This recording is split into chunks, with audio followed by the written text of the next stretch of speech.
안녕하세요, 여러분. 아마 저에 대한 정보가 많이 없으실 텐데 저는 대기업 3년차 직장인입니다. 첫 롱폼 영상으로 어떤 주제를 말씀드려볼까 고민하다가 지금 이 시기에 가장 도움될 만한 정보를 가져왔어요. 바로 인적성 검사 준비 방법인데요. 저는 우선 한 번에 취준을 성공했고 인적성 검사까지 갔던 대기업은 모두 합격했습니다. 합격 이후에 잠깐은 인적성 과외도 했었어요. 준비 일정, 문제집, 꿀팁에 대해서 모두 풀어보겠습니다. 먼저 첫 번째로는 시작 일정인데요. 저는 우선 기본적으로 암사는 좀 빠른 편이에요. 그걸 고려했을 때 저는 2달 전인 2월 말부터 준비를 시작했었습니다. 대부분 기업들이 4월쯤 인적성을 봤었어요.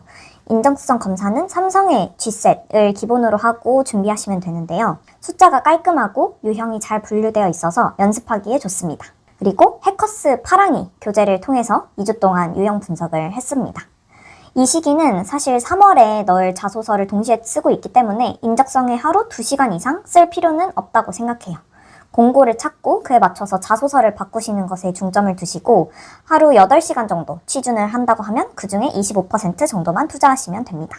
그 두 번째는 한 달 반 전에서 한 달 전 일정입니다.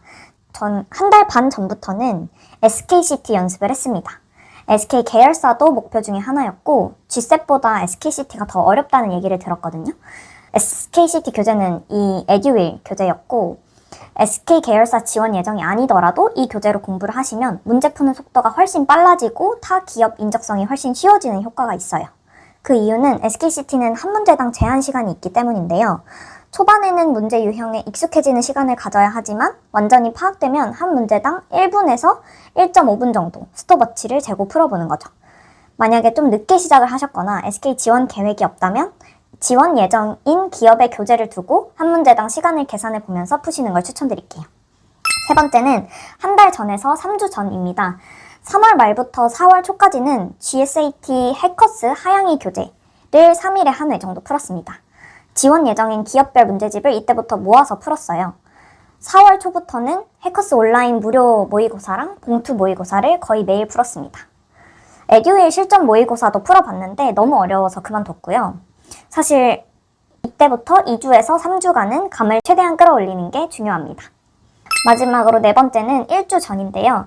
마지막 3, 4일은 그동안 풀었던 모의고사 중에서 어려웠던 회차 2개를 풀었어요. 다시 복습해보면서 내가 어떤 부분에 약하고 시간 관리는 어떻게 해야 하는지를 다시 한번 체화했고요. 전날에는 새로운 모의고사 1개를 일부러 남겨두어서 실전 감각을 깨웠습니다. 여기까지가 일정별 공부법이에요. 다섯 번째, 꿀팁은 이제 오답노트랑 시간 단축법인데요. 전 인적성에서 가장 중요한 게 오답노트인 것 같아요. 첫 유형 분석 때부터 오답노트를 무조건 만들어야 합니다. 거창하게 할 필요 없이 무슨 교재, 몇 쪽, 언제 푼 건지, 뭘 잘못해서 이 대답을 골랐고 난 어떻게 사고해야 하는지를 엄청 간략하게 2-3줄 정도로 작성하는 거예요. 그래서 한 번도 빼놓지 않고 오답노트를 정리해두면 마지막 주차에 내가 어떤 부분이 약한지 확인할 수 있어요. 저 같은 경우는 도형 추리가 특히 약했는데 시험 전날 지금까지 본 모든 문제집의 도형 추리를 풀어보니까 실전에서 정말 빠르게 답을 고를 수 있었어요. 그리고 시간 단축은 아까 말씀드렸던 한 문제당 제한 시간 정해서 풀어보기가 가장 효과적입니다. 그것 외에도 이제 과외할 때 학생분들이 수리해서 시간 줄이는 방법을 많이 물어보셨는데 도표 문제는 4가지 순서로 푸시면 됩니다. 1번은 문제에서 옳은 것, 옳지 않은 것만 확인하고 넘어가기. 두 번째는 바로 선지 1번을 읽기. 세 번째는 1번이 옳은지 옳지 않은지 확인하기 위해서 도표 제목 확인하기. 네 번째는 도표 내용 확인하기입니다. 그렇게 선지를 1, 2, 3, 4, 5번을 읽어주시면 되는데 또 선지 5번까지 읽기 전에 확실한 답이 나오면 그 문제는 체크를 하고 넘어갔는데 나중에 볼 시간이 있으면 보고 없으면 그냥 그 문제는 넘어가는 거예요. 이 전략이 시간을 정말 많이 단축시켜줍니다.